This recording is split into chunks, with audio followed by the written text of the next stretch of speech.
السلام علیکم ورحمۃ اللہ وبرکاتہ۔ امید ہے آپ سب خیریت سے ہوں گے۔ اسلامی دل بس عبرت حاصل کرو اے بصارت والوں، سورۃ الحشر۔ اس میں اللہ تعالیٰ فرما رہے ہیں اور انسان کو تنبیہ کر رہے ہیں اگر آپ کوئی بھی عذاب دیکھیں تو گناہ سے باز آ جائیں۔ آج ہم جس عنوان کے متعلق پڑھیں گے وہ ہے حروف شرط اور حروف جزا۔ ایسے حروف جو شرط کو ظاہر کریں حروف شرط کہلاتے ہیں۔ جیسے کہ آپ سب جانتے ہیں کہ شرط کے کیا معنی ہیں، یعنی کسی کے بھی آگے کوئی بھی ایسی بات رکھنا اور وہ شرط کے طور پر ہو۔ مثال کے طور پر اگر یہ وہ الفاظ ہیں جو شرطیہ حروف کے لیے استعمال کیے جاتے ہیں، جیسے اگر، جب، جو اور اگرچہ وغیرہ۔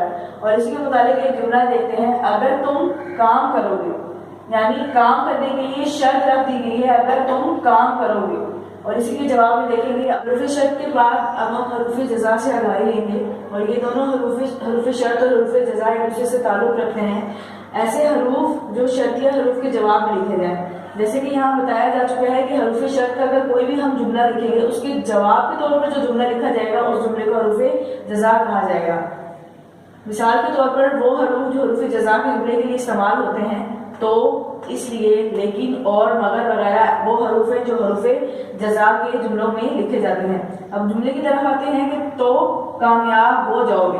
جیسے کہ آپ نے پہلے دیکھا کہ حروف شرط کے جملے میں ہم نے لکھا اگر تم کام کرو گے، یہ ہم نے شرط رکھی